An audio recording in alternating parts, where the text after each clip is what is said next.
We previously talked about the minor scale, but really that's only the tip of the iceberg when it comes to minor music. There is not one minor scale. There's the natural minor scale, which is what we talked about before. And if people say minor or the minor scale, that's the one they're talking about. But there are also variations. There are alternate forms of the minor scale that's used in music all over. So let's start looking at those. We'll begin with just the regular natural minor scale. We showed it before starting on A. We're going to do that again here. A minor is unique because it's the only minor scale that uses all natural pitches. In this case, natural minor just happens to be all natural pitches. But natural minor does not necessarily mean natural pitches. Natural minor means it is the pattern, the natural pattern, without any changes or alterations. And so again, that's whole, half, whole, whole, half, whole, whole. That's what the natural part of natural minor is referring to, the natural pattern of the minor scale. And composers really like this form of the minor scale. It gives this sorrowful feeling.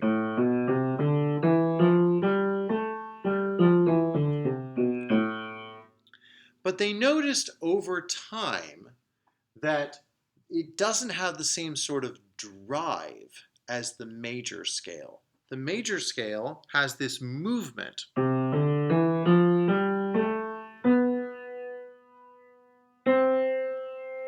Where the leading tone moves us to the tonic. But in this form of the minor scale, we don't have a leading tone. It just doesn't really go anywhere in particular. It could just as easily go another direction. So composers were really searching for the same form of drive that the major scale has. And so in order to achieve that, they just took the leading tone from the major key.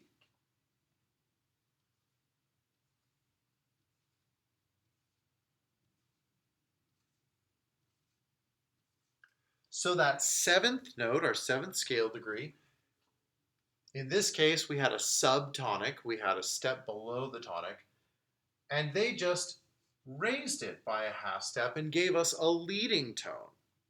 So now we have this. Sorry.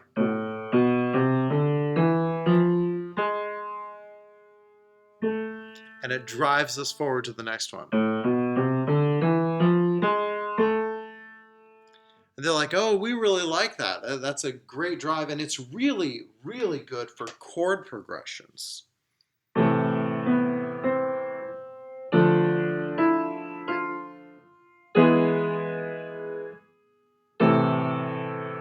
Great, great job for chord progressions, and it does a lot to move the music along.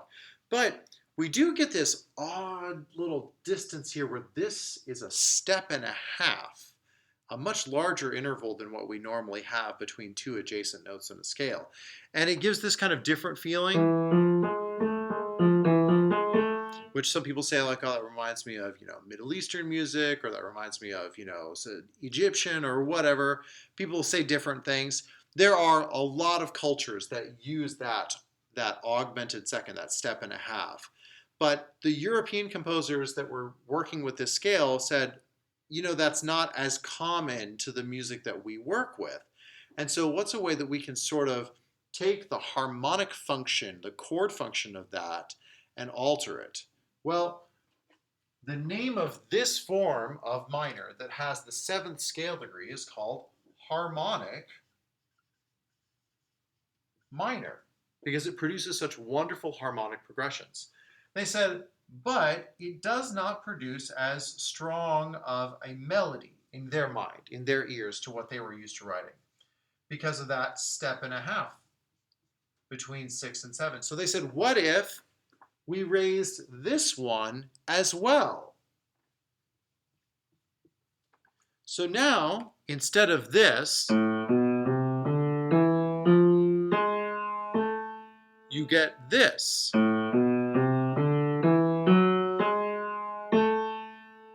Oh, okay. Now that really drives forward the melodic line that we were looking for.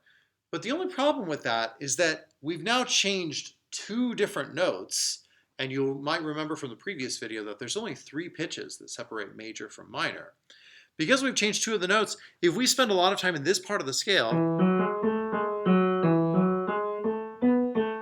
it doesn't really sound minor anymore. It doesn't really sound sad or dark or mysterious or brooding or anything that we want in a minor key.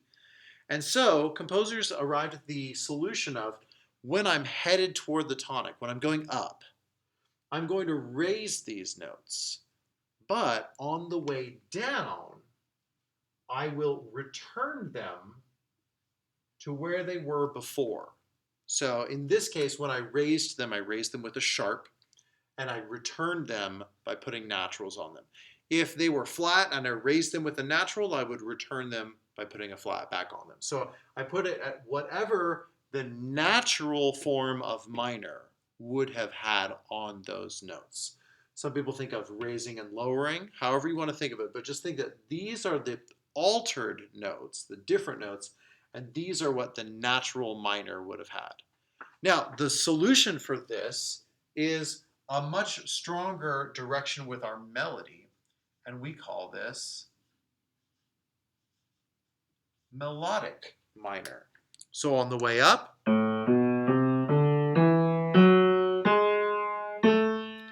and then on the way down,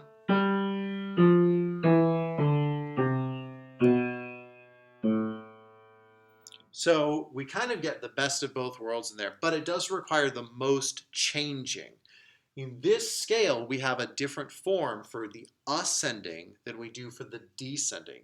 If ever I want you to write these scales, you need to be very, very particular about melodic minor and how it works for the ascending and descending forms differently.